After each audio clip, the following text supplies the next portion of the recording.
अस्सलाम वालेकुम। उम्मीद है जी सारे दोस्त आप ठीक ठाक हो। सो रिसेंटली जी एक खबर देखी है, बड़ा अफसोस होया कि डॉक्टर निसार अंसर अब्दाली उन्होंने जी स्टाफ की कार सी जिसने पर कुछ बंदियां ने उस पर हमला करने की कोशिश की थी और गड्डी जी है उसना तकरीबन फ्रंट स्क्रीन है वो उसकी तोड़िया और उसकी काफ़ी नुकसान पहुँचाया हुआ है। तो लेकिन बड़ी तशवीशनाक खबर है कि जरा कुछ सारे खुरेटे ने अंदर होने जा रहा ये बहुत गलत हो रहा, क्योंकि ये मन्ने आ कि देखो गाड़ी स्टाफ नहीं है या जिसा किसा भी है वह, लेकिन इस तरह की जी रीत तुम बनाना शुरू कर लगे हो ये बहुत गलत है और इस तरह नुकसान बहुत बड़ा उस और बहुत सारे दोस्त अब आप इस चीज़ में शायद इख्तलाफ भी करने पैन, क्योंकि मैं रिसेंट एक पोस्ट भी लाई और उस पर उन्हें आया कि जी तुम क्यों अफसोस हो रहा कि तुम क्यों मजम्मत करने पे हो कि इसी शायद गाड़ी ना तोड़ा गया। देखो मजम्मत करना सारा हक बनना वै और असा नहीं चाहने कि मतलब है कि सारे अपने ही लोग आपस तनाव ना शिकार होवन और एक दूसरे दियाँ गड्डियां ना जनाब घेराव करन और नुकसान पहुँचाने की कोशिश करन। देखो मन्ने आ कि सियासी तौर पर असा की भी डॉक्टर साहब नाल हो सकना बड़ा इख्तलाफ हो सी, लेकिन वो इख्तलाफ अपनी जगह है। लेकिन कुछ चीज़ां ऐसी होनियां कि जिन्हां की असा की बर्दाश्त भी करना पैना वै और अगर तुसां की वाकई को प्रॉब्लम नज़र आ रही है कि ये चीज़ां अगर गाड़ी है इस सरकारी गाड़ी इस्तेमाल होनी पी है और प्राइवेट यूज़ वास्ते है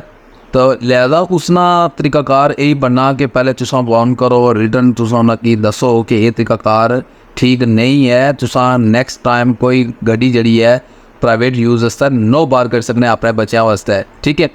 अगर उसने बावजूद निकली है तो फिर तुसां रोकने हो या उस पर कोई तुसां एक्शन लेने हो तो फिर वो अलग बात है। लेकिन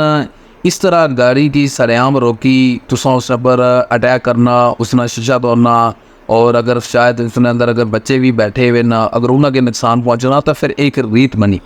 फिर क्या उसी पे कि ठीक है फिर जिसने कोई इख्तियार है या जरा फिर वो अपनी ताकत इस्तेमाल करना चाहने कोशिश कर सी तो फिर बेशुमार नुकसान बाकी लोगों की फैमिली की भी पहुँच सी, ठीक है। बाज़ लोग ऐसे होने कि जड़े हवा देने की कोशिश कर रहे हैं कि जिस तरह हवा गुब्बारे ने अंदर बड़ी तो गुब्बारे की छोड़ दो तो गुब्बारा जनाब उड़ना शुरू हो जाना है।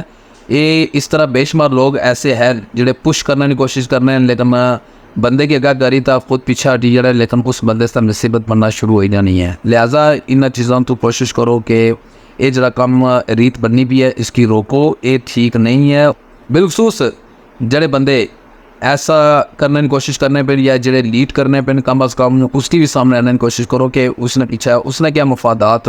वो बंदा क्या चाहना पाया कि बाकी बंदे की पुश करी है इन बंद को गलत काम करवाए रहे हैं तो ये तरीकाकार ठीक नहीं है। इंतजामिया की भी आसा कि फिल फोर्थ इस चीज़ पर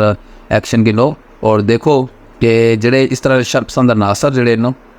वो अगर इस अज ना रोकिया तो कल आने वाले वक्त जो काफ़ी मुसीबत क्रिएट कर सन और सिर्फ डॉक्टर साहब नहीं है बाकी भी लोगों ने भी फिर रास्ते रोकना शुरू हो जा सन और फिर एक आम बंदे ने भी जीना मुश्किल हो जासी।